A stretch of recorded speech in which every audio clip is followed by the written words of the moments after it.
Hi, this is Carl Potter, and welcome to my headquarters here at Potter & Associates International in the training room. And this morning, just for Friday, I want to present to you a thought about the roles and responsibilities of safety. So just for Friday, we're going to talk about roles and responsibilities. So just hang on with me here just a minute, because I think this is the most important thing that you can learn about safety and the organization itself. And that thing is that, first of all, we've got our CEOs or our executives. We work with a lot of executives in regard to safety, but what we need to understand about them is they've got a certain role that they play, and that is to support and provide the resources and things for our safety processes, our equipment, and things like that when it comes to making a safe workplace. But then we get on down, and as we push down, we have a group of people called managers.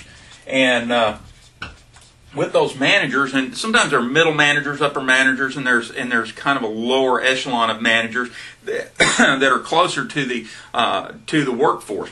Well, in and about that group is they're there to make sure that the vision for safety of the CEO and the executive, the president, vice presidents, directors is met, and that needs to be met by providing the resources that are purchased by with the resources that the CEO, executives, and those people provide, because you see the CEO and those folks have to report to usually a group called a board or a board of directors or a group of people that actually oversee what's going on in the corporation. So bear with me for a minute, because they all have a role and responsibility when it comes to safety, and sometimes they don't realize that.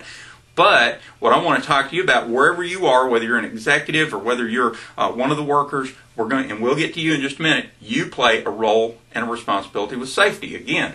So the managers at this point, as we go down, the managers have to be in a position where they're providing the dollars and the time and the resources and they have to study that stuff and know that there's enough hours in the day to get the work done and get it done safely. And those are the things that they have to do. So that's their role. Then we go a little bit lower and we have people called supervisors. And these are my favorite. I love working with supervisors.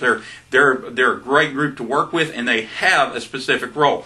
Those supervisors have to make sure that the vision is met of the executive branch all the way down, and that the resources, that they have to ask for the resources from the managers in order to get those things. In other words, they're saying, okay, I need this money, and they have to budget themselves for shorter periods of time, and they have to budget for the specific needs of each one of their groups of workforce, because typically supervisors, what we see are supervisors are typically have work groups, and those work groups are led by either a team leader or a foreman, whatever that case may be. In other words, they're front line people, and those front line people have people then kind of looking like a Amway meeting right here, but it's not. Anyway, hang on with me. And so as we go down, well, they have people that report to them, and these are actually the people down here that do the work.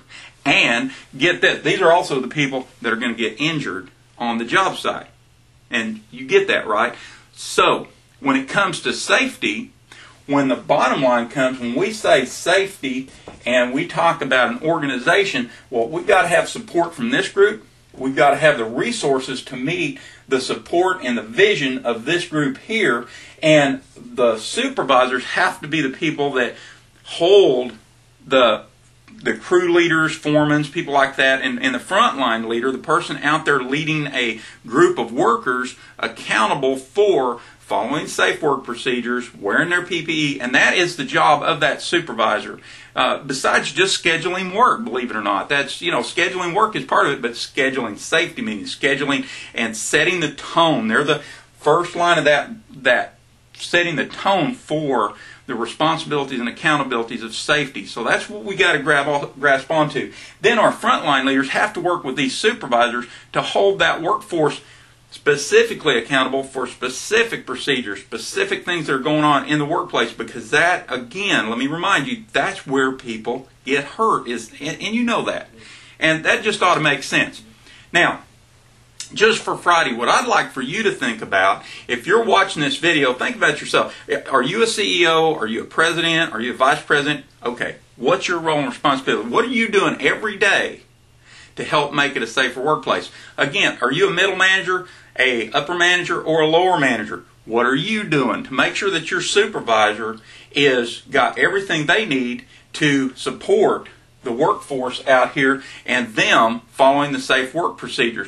Because the one thing is people, when they go out to do their work, and I've been there, and many of you have been there. If you're in management, you've probably worked your way up. Maybe you haven't, but if you haven't, let me tell you how that works. You know, Bob walks out there to do his work, and as he walks out into the workforce, into the workplace, he's going to walk into hazards. And those hazards might be electricity, they might be, you don't know what they are, slick floors, a damaged piece of equipment. He's got to be educated in his head to understand that. And he's got to know what to do to protect himself against that hazard. Then, here's the thing, that old Bob right here's got to do, and we're going to call old stick man right here Bob. Bob has got to make the decision. He has got to choose to work safe. And that comes in his attitude. What's his attitude towards safety? Well, if his boss, if his supervisor has continually told him, hey, production, let's get it done. Well then, what's he going to think about? He's got to get it done. He doesn't have to get it done and get it done safe.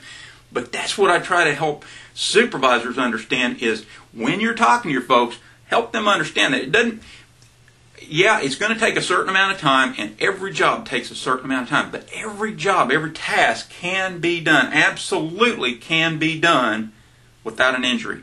And it can be planned and executed so that the job is done. Task by task, we hit a zero injury workplace. Isn't that cool? I mean, then you add all those, all the tasks together, you got a day of tasks, and then you got a week of tasks that are zero. Nobody got hurt. I'm talking cuts, scrapes, and bruises.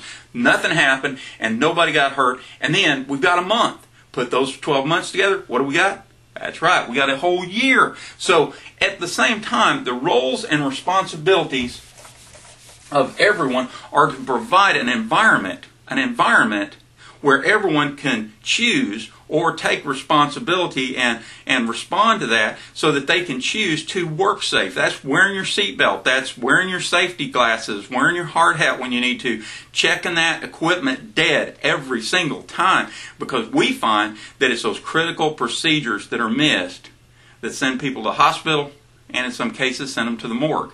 And then that supervisor has to go tell that family that daddy or mama isn't coming home. Or go tell parents that their child's not coming home because they were killed on the job.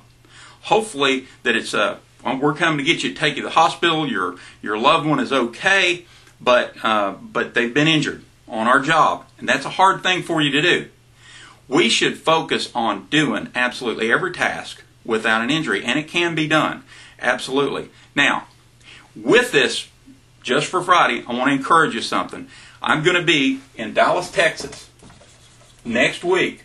And Dallas, Texas, I mean, that's a great place to go anyway. And Dallas, Texas, and we're going to be there on the 19th, which is June 19th, Dallas, Texas, 2008. And on this website right here, you can read about it, and you can also sign up. The cost for this is, I believe, and you just have to look there. I don't keep up with all this stuff all the time. I think it was $298 for a ticket. That's cheap.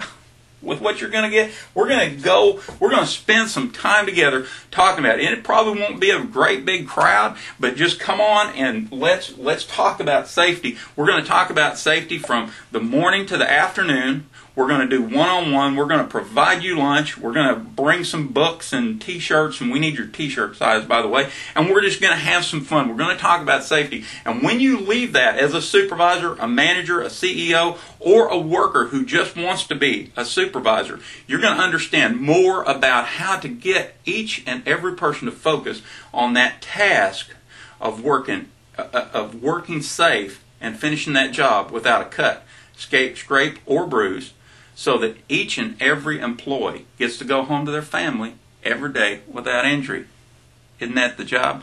We'll see you in Dallas, Texas. Have a great Friday. This is Carl Potter, and this has just been Just for Friday. Thanks.